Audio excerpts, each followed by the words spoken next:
నిజంగా చెప్పాలంటే సుమారుగా ఒక 1000 ఏళ్ల చరిత్ర కలిగిన గుడికి నేను వచ్చిన.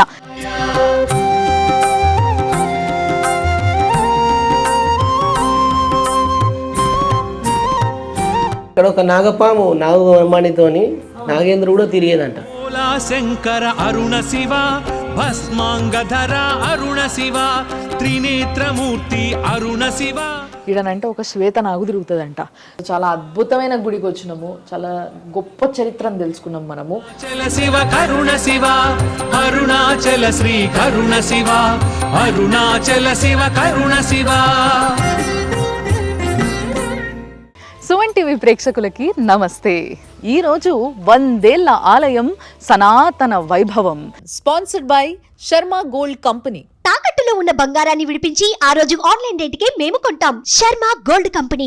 ఈ రోజు మన కార్యక్రమంలో మీ అందరి కోసం ఒక 100 ఏళ్ల చరిత్ర, 100 కాదబ్బా, నిజంగా చెప్పాలంటే సుమారుగా ఒక 1000 ఏళ్ల చరిత్ర కలిగిన గుడికి నేను వచ్చిన. శంషాబాద్ విలేజ్లో ఉన్నాయి ఈ గుడి. శ్రీ వెండికొండ సిద్ధేశ్వర స్వామి దేవాలయం. చాలా ప్రశాంతమైన గుడి అండ్ ఎంతో మహత్యం ఉన్న గుడి అండ్ ఎంతో పెద్ద స్టోరీ ఉన్న గుడి. సో అదంతా ఏంది, ఆ ముచ్చటంతా నేను చెప్తా. పోదాం పండ్రి ఇప్పుడు.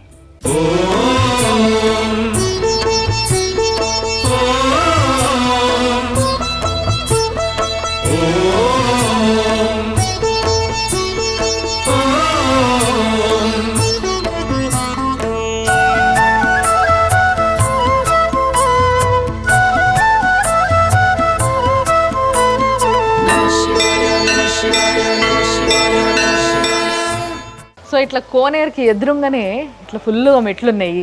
సో మెట్లు ఎక్కి నేను ఆ సిద్ధేశ్వర స్వామిని చూడడానికి పైకి పోతున్నా. మీరు కూడా రండి. అండ్ మెట్లు చూసినరా, చాలా పాత గుడి అనడానికి ఇది కూడా ఒక ఆధారం అన్నట్టు. ఎందుకంటే ఇదంతా గ్రనైటు రాళ్లతోనే అడ్డదిడ్డంగా ఉన్నాయి. రాళ్ళని ఇట్లా ఇట్లా చూసారా, వాటితోనే మెట్లు వేసిర్రు.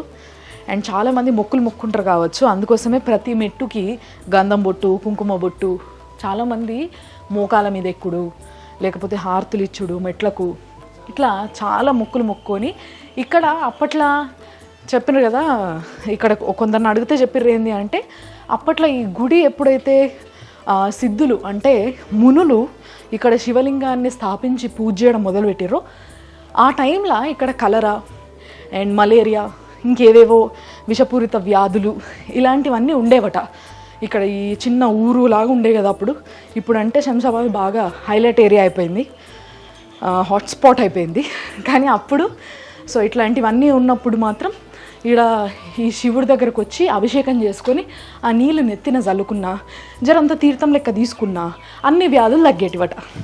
చాలా అంటే చాలా పాత గుడి ఇది. ఇంకో ఇట్లా కిందికి ఉన్నాయనుకో ఇవి, ఈ దిమ్మెలన్నీ ఇట్లా కిందికి ఉన్నాయనుకో, ఇది చాలా పాత గుడి అని అనుకోవాలి. ఎందుకంటే ఎంత పొడుగు ఉన్నోళ్ళైనా ఇట్లా గుళ్ళకి తల వంచుకొని పోవాలి అన్న ఒక్క ఉద్దేశంతో ఇట్లా పెట్టేటోళ్ళట. రాళ్ళు ఇట్లా విరిచారు చూడరు. మీద మొత్తం కప్పు కూడా ఇట్లా దిమ్మెలు, రాళ్ళ దిమ్మెల పైన మళ్ళీ రాళ్ళు అడ్డంగా విరిచారు. ఎంత పాత గుడి అంటే ఇది. దీనికి దాదాపు ఒక 1000 సంవత్సరాలకు పైగానే గుడి అని చెప్తున్నారు. కానీ ఇప్పుడు మెల్లమెల్లగా ఏమైపోతుంది అని అంటే 1000 సంవత్సరాల పైగా చరిత్రనా కాదా అని చెప్పడానికి ఆనవాళ్ళు చెరిగిపోతూ ఉంటాయి. కాబట్టి ఒక 600 ఏళ్లకు పైగానే చరిత్ర దీనికి ఉంది అన్న విషయం మాత్రం హ్యాపీగా చెప్పుకోవచ్చు అన్నట్టు. సో స్వామిని దర్శనం చేసుకోనికి పోతున్నా నేను. దానికన్నా ముందు సిద్ధేశ్వర స్వామి అంటే వెండి కొండల మధ్యలో ఉన్న సిద్ధేశ్వర స్వామికి పూర్వంలో ఇది సానపీట, పాత సానపీట, అందుకోసం ఇంత డిజైన్డ్గా ఉంది. సో దీనిపైన మంచి ఇట్లా గంధం చెక్క తీసుకొచ్చి బాగా గీకి ఇది తీసుకుపోయి స్వామికి మంచిగా అలంకారం చేసేటోళ్ళు అన్నట్టు, గంధం పూసి. సో ఇది ఎంత పాత సానపీటనో చూడండి. ఇప్పుడు కనబడతాయి మనకు సానపీటలు. ఇగో ఇక్కడ వినాయకుడు ఉన్నాడు అంతే కదా, ఆయన పుత్రుడు అయిన వినాయకుడు ఒకవైపు, ఇటువైపు కుమారస్వామి ఉంటాడు నాకు తెలిసి. ఎస్, నేను కరెక్ట్. సో కుమారస్వామి ఉన్నాడు ఇటువైపు, నెమలి వాహనుడు. సో వీళ్ళిద్దరి మధ్య ఆ శివుడు. మీకు ఇలా శివుడిది నిజస్వరూపం అంటే నిజరూప దర్శనం చేపియబోతున్నా చూడండి. త్రిదళం త్రిగుణాకారం త్రినేత్రం చ త్రియాయుధం త్రిజన్మ పాప సంహారం ఏకబిల్వం శివార్పణం. त्रिशाकैर्बिल्वपत्रैश्च अस्चित्तैः कोमलैः शुभैः शिवपूजां करिष्यामि एकबिल्वं शिवार्पणम् अखण्डबिल्वपत्रेण पूजिते नन्दिकेश्वरे शुध्यन्ति सर्वपापेभ्यः एकबिल्वं शिवार्पणम् त्रिदलं त्रिगुणाकारं त्रिनेत्रं च त्रियायुधं त्रिजन्मपापसंहारम् एकबिल्वं शिवार्पणम् त्रिशाकैर्बिल्वपत्रैश्च अस्चित्तैः कोमलैः शुभैः शिवपूजां करिष्यामि एकबिल्वं शिवार्पणम् శివుడు ముందు కూర్చున్నా నేను మంచిగా కూర్చొని అభిషేకం చేసి చాలా చల్లగా ప్రశాంతంగా ఉన్నది నాకైతే. నిజంగా ఈ గుడి చరిత్ర ఇప్పుడుది అప్పుడుది కాదంట, 1000 సంవత్సరాలకు పైగా చరిత్ర ఉన్న గుడి ఇది. అంటే 100 ఏళ్ళ ఆలయం సనాతన వైభవం అయినప్పటికీ ఇంత పాత గుళ్ళు ఎంతో వైభవంగా వెలిగే గుళ్ళని మనం పట్టుకొని మీకు చూపిస్తున్నాం. సో మరి ఈరోజు ఈ సిద్ధేశ్వర స్వామి ఏదైతే ఆలయానికి మనం వచ్చినామో ఇక్కడ అభిషేకం అయ్యింది, పూజ అయ్యింది ఇంతసేపు. మరి ఈ గుడికి మెయిన్ పూజారు ఎవరైతే ఉన్నారో, మెయిన్ అయ్యవారు నా ముందున్నారు కాబట్టి ఆయనతోనే మాట్లాడదాము. దీని చరిత్ర ఏంది ఇవన్నీ కూడా ఆయనతోనే చెప్పిస్తా, మీరు వినండి. నమస్తే. నమస్తే. బాగున్నారా? బాగున్నాం. అయితే స్వామి వారి దగ్గర ఉండు అనేది ఒక అదృష్టం. అవును. మీరు తరతరాలు ఇక్కడ ఉంటున్నారని నేను విన్నా. అవును. అంటే ఎన్ని తరాల నుంచి మీరు ఇక్కడ ఉంటున్నారు? సుమారుగా ఒక 4 తరాలు అయిందమ్మా. 4 తరాలు? 4 తరాలు. మీరు 4వ తరం? 4వ తరం మేము. ఫస్ట్ మొదలు బుగ్గయ్య స్వామి అని మా తాత ముత్తాత, తర్వాత నాగయ్య స్వామి, తర్వాత జగదీశ్వరయ్య మా తండ్రి గారు. ఇప్పుడు మేము చేస్తున్నామమ్మా. 4వ తరం జరుగుతుంది. 4వ తరం మొత్తం మీద. మరి ఈ స్వామికి అంటే మామూలుగా ఏ గుడికి అయినా కానీ, ఎక్కడైనా కానీ, శివుడు గుడి అయినా, వెంకటేశ్వర స్వామి గుడి అయినా, ఏ గుడి అయినా కానీ ఈ పైన గోపురము, ఆడ ధ్వజస్తంభము ఇవి కామన్గా కనబడతాయి. కానీ ఇది ఫస్ట్ గుడి నేను చూస్తున్న గుళ్ళల్లో మొట్టమొదటి గుడి ఏంది అని అంటే పైన అసలు గోపురము లేదు, అసలు గోపురం దూరము కప్పే లేదు అసలు. ఎందుకు అట్లా, ఎందుకు లేదు? ఇది పూర్వకాలము సిద్ధులు తపస్సు చేసే ప్రాంగణము. ఇది మొత్తం గుట్ట ఉంది కదా, ఇది మొత్తం తెల్లటి మార్బుల్ లాగా ఉంటుంది. ఈ ప్రాంగణంలో ఈ ప్రజలు అనారోగ్య పీడితులై బాధపడుతున్నారు. సిద్ధుడు దివ్యదృష్టిని గ్రహించి ప్రజలు అనారోగ్య పీడితులు అయిందని చెప్పి ఇక్కడ వచ్చి 20 ఏళ్ళు తపస్సు చేశాడు. సిద్ధులు అనే సాధువులు 20 ఏళ్ళు తపస్సు చేసి శివుడు ప్రత్యక్షమై ఒక లింగాన్ని ఇచ్చిండు ఆ స్వామికి. ఈ లింగాన్ని ఇక్కడ ప్రతిష్ఠించు, ప్రజలు బాగుంటారని స్థాపించి అట్లే స్వాములు మన ఇక్కడ గ్రామస్తులు వచ్చి పూజలు నెరవేరుస్తున్నారు. కాకపోతే తర్వాత మన రజాకర్ల పాలన ఉండే కదా, వాళ్ళు వచ్చి మన దేవుళ్ళని ధ్వంసం చేయడం, హింసించడం, మన నందికి ఇట్లా తలక వల్ల కొట్టడం ఇలాంటివి చేస్తున్నాం.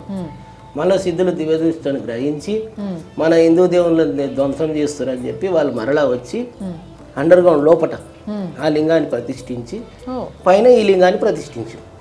ఓకే, ఇప్పుడు మనం చేస్తున్నాం ఈ లింగాన్ని. అంటే ఈయన బేస్ చాలా స్ట్రాంగ్ ఉన్నది. కింద వాళ్ళు కింద పూజ చేసేవాళ్ళు, ఇక ఆ లింగాన్ని ఎవరు తాకొద్దు అన్నట్టు సిద్ధులు తపస్సు చేసింది కాబట్టి కింద ప్రతిష్ఠించి పైన లింగాన్ని ప్రతిష్ఠించి ఇంకా మొత్తం అసలు అది ముట్టుకునే ఆస్కారం లేకుండా ఇంకా మా తాతలే చూసారు, మేము కూడా చూడలేదు. ఇక వాళ్ళు చెప్తే వినవలసింది, వాళ్ళు చేసింది. అప్పుడు వాళ్ళు పూజ చేసేవాళ్ళు. తర్వాత వీళ్ళు ఎవరు ముట్టుకోవద్దు చేయొద్దు అని చెప్పి ఈ లింగాన్ని పెట్టి ఇప్పుడు ఈ లింగానికి అభిషేకిస్తే కింద లింగం చేసినట్టే. ఆల్రెడీ కింద లింగం ఉంది కాబట్టి మీనే ప్యాక్ చేసి లింగం ఉంది కాబట్టి రూఫ్ ఉండదు. ఆల్రెడీ ఉన్నది లింగం ఉన్నది కాబట్టి ఇప్పుడు లింగం ఒకటే ఉండుంటేనేమో గోపురం వేస్తుంటుంది, కానీ కింద ఒక లింగం ఉంది, అసలు లింగం కింద ఉన్నది కాబట్టి ఈ పైన లింగం ఆల్రెడీ మూసి కింద లింగం పైన ఉంది కాబట్టి మళ్ళీ ఈ లింగాన్ని కూడా ముయ్యొద్దు అన్నట్టుగా, అంటే ఇదే గోపురం అన్నట్టు కింద ఉన్న లింగానికి ఇప్పుడు అంతేనా? అంటే మనం గోపురానికే పూజ చేస్తున్నాం బేసిక్ గా. మొత్తం మీద ఈ గుడిని ఎండోమెంట్ కి ఇవ్వడం జరిగింది 2003లోనా 2002లో. ఇప్పుడు ఎట్లుంది? అంత మంచిగా ఉందా? అంత మంచిగా ఉంది. అంటే మీ వెనుక ఒక దర్వాజా ఉన్నది కదా, ఆ దర్వాజా గురించి అప్పటి నుంచి చాలా ఈగర్ గా వెయిట్ చేస్తున్నారు. ఒకసారి మీరు తెలుస్తుంది మెడిటేషన్ రూమ్ లాగా ధ్యాన మందిరం స్వాములు అట్లా పోయి తపస్సు చేసేవాళ్ళు.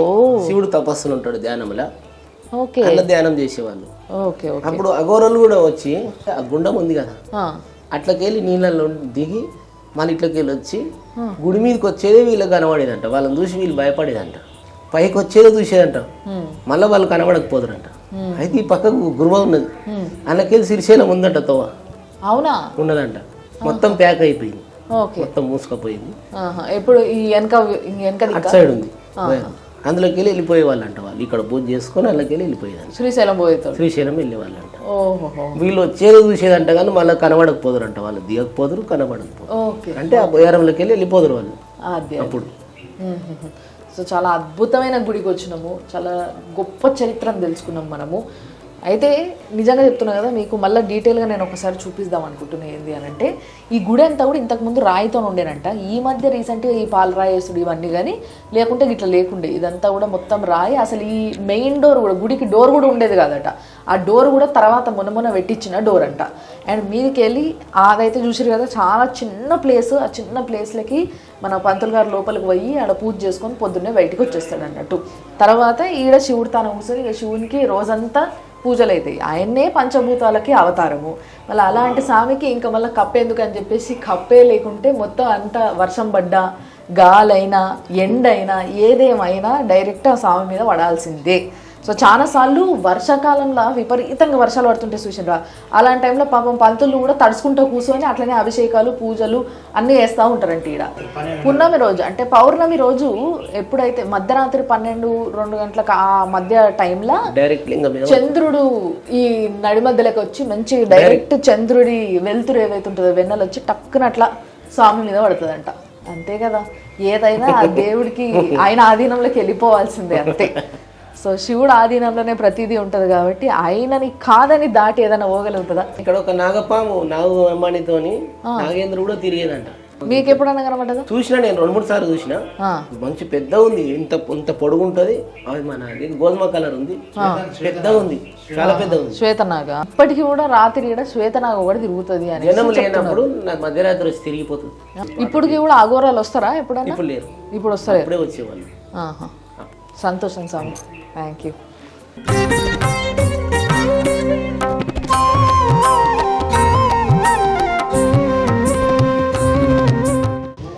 ఇక చూసిర్రా, అప్పట్లో ఈ గుట్ట ఏదైతుందో వెనకాల పెద్ద గుట్ట ఉంది. ఆ గుట్టకు కూడా ఒక మంచి చరిత్ర ఉంది, అది కూడా చెప్తాను నేను. కానీ ఈ గుట్ట మొత్తం ఈ గుడి ఎంత జాగ ఉందో అంత జాగలో కూడా గుట్టనే ఉండేనట. కానీ ఈ గుడి కట్టేటప్పుడు కొంచెం పలగొట్టి కట్టిర్రు. సో కొన్ని ముక్కలు ఇట్లా ఇడిచేసారు అన్నట్టు. ఇట్లా కొన్ని ముక్కలు లోపలికి ఇట్లా గుడి లోపలికి వచ్చేసి ఆ చుట్టుపక్కల గోడతో అట్లా కవర్ చేసారు. సో ఇట్లా గుళ్ళకి వెళ్ళి ఇట్లా దారుంది. సో చూసారు కదా ఈ గుట్టలు. బేసిక్గా ఇవి రాను అట్లా కొంచెం దుమ్ము పట్టి అట్లా అయినాయి, కానీ యాక్చువల్గా పాలరాయి కొండలు ఇవి. అందుకోసమే వీటిని వెండి కొండ అంటారు అన్నట్టు. ఆ వెండి కొండకి మధ్యలో ఆ దేవుడు ఉన్నాడు కాబట్టి వెండి కొండ సిద్ధేశ్వర స్వామి. సిద్ధేశ్వర స్వామి అని ఎందుకంటే తెలుసు కదా, సిద్ధులు అప్పట్లో సిద్ధేశ్వరులు అంటే తెలుసు కదా మీకు, మునులు వాళ్ళు పెట్టిన శివలింగం కాబట్టి, అది వాళ్ళు స్థాపించిన శివలింగం కాబట్టి వెండి కొండ సిద్ధేశ్వర స్వామి దేవాలయం అయింది ఇది. అది సో ఇది యాక్చువల్గా ఇట్లా మీకు ఆరెంజ్ ఇట్లా కనబడుతుంది కదా, కానీ నిజంగా చెప్పాలంటే ఆ కొనాకి కలర్ కనబడుతుందా వైట్గా, ఒకసారి ఒక పాలిష్ కొట్టడమో లేకపోతే పలగొట్టడమో, చిన్న రాయి తీసుకొని పలగొట్టినా కూడా దీన్ని తెల్ల రాయి అంటే మార్బుల్ స్టోన్ బయటపడుతుంది అన్నట్టు. లోపల చూసారు కదా మీరు, స్వామి చెప్పారు మనకి ఈడనంటే ఒక శ్వేతనాగు తిరుగుతుందంట. సో ఈ కొండ చుట్టూ తిరగడము అంటే దేవుడికి అది ఒక రక్షణగా ఒక శ్వేతనాగి ఇక్కడ తిరుగుతూ ఉంటుందంట. అప్పట్లోనైతే ఆ శ్వేతనాగు తలపైన మణి కూడా కనబడ్డదంట. సో అది ఇక్కడ తిరుగుతూ ఉంటుంది. అండ్ వీటి మధ్యలో ఉంటే కూడా బేసిక్గా మనకు తెలుసు కదా, మనం చదువుకున్నప్పుడు ఇట్లా గుట్టలు కొండల మధ్యలో ఏంటంటే చల్లగా ఉంటుంది కాబట్టి పాములు ఉంటాయి అనేసి. కానీ శ్వేతనాగు అనేది చాలా రేర్ అన్నట్టు. సో నేను చెప్తానే ఉన్నా, ఇక్కడ వచ్చేసింది కూడా చూడండి. ఇక్కడ నాగదేవతని ఈడ కొలువు చేసిర్రు. ఈడ నాగదేవతకు పూజ చేస్తుండ్రు. అందరు కుంకుమలు, బొట్లు, పసుపులు పెట్టి నాగమ్మ. సో నాగదేవతకి ఈడ పూజ చేస్తున్నారు కదా. బేసిక్గా పాత గుడి అని చెప్పడానికి ఇట్లా ఎన్నో ఆధారాలు ఉంటాయి. ఏంటి అని అంటే ఇవన్నీ రాళ్ళు. ఇవి ఈ స్తంభాలు ఏవైతే ఉన్నాయో ఈ స్తంభాలన్నీ కూడా రాళ్ళు అంటే గ్రానైట్ స్టోన్ అన్నట్టు ఇదంతా. సో దాన్ని జస్ట్ అట్లా చెక్కిర్రు అంతే చూసిరుగా. తర్వాత ఈ రంగులన్నీ వేసిరు కానీ బేసిక్గా. సో ఇదంతా ఈ ఆలయం కూడా చాలా పాతది. అండ్ ఈ బండలు కూడా షాబాద్ బండలు అంటారు కదా, అవే చిన్న బండలు. ఏం పాలరాలు గిల్లరాలు వేయలేదు, షాబాద్ బండలి.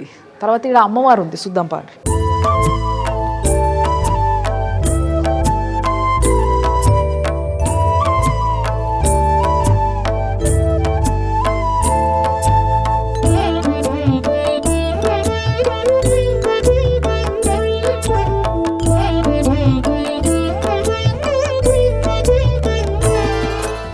అమ్మవారు చూసారు కదా, తలతలా మెరిసిపోతుంది అసలు.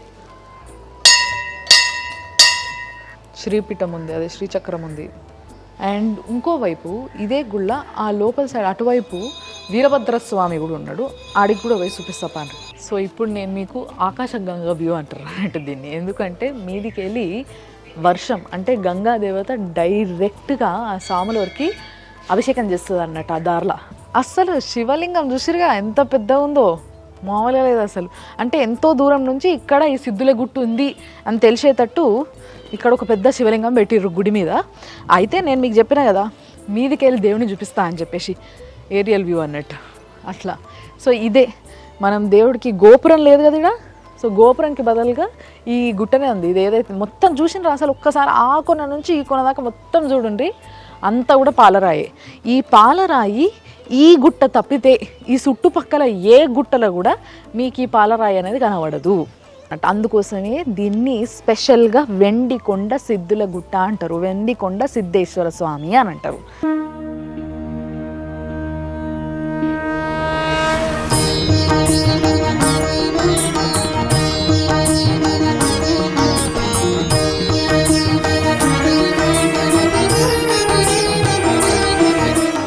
గుండం దగ్గరికి వచ్చినాం, రాండ్రి చూపిస్తా.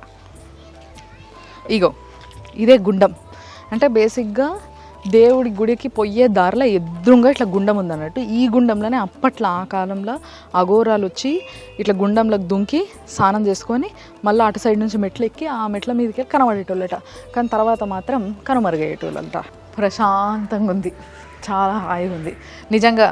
ఒక వీకెండ్ మీరు కూడా రావాలనుకున్నప్పుడు హ్యాపీగా వచ్చి ఇక్కడ దర్శనం చేసుకొని ఒక పూటంతా ఉండేందుకు మంచిగా జర పిల్లల్ని ఆడించేటందుకు కూడా మంచి జాగా ఉన్నది. అండ్ ఎంతో గొప్ప చరిత్ర కలిగిన గుడి ఇది. కాబట్టి ఈ వారం ఇదే మన 100 ఏళ్ల ఆలయం సనాతన వైభవం, sponsored by Sharma gold company. తాకట్టులో ఉన్న బంగారాన్ని విడిపించి ఆ రోజు ఆన్లైన్ రేటుకే మేము కొంటాం. Sharma gold company. చూస్తూ ఉండండి, మళ్ళొచ్చే వారం ఇంకొక గుడితో మిమ్మల్ని కలుస్తాం.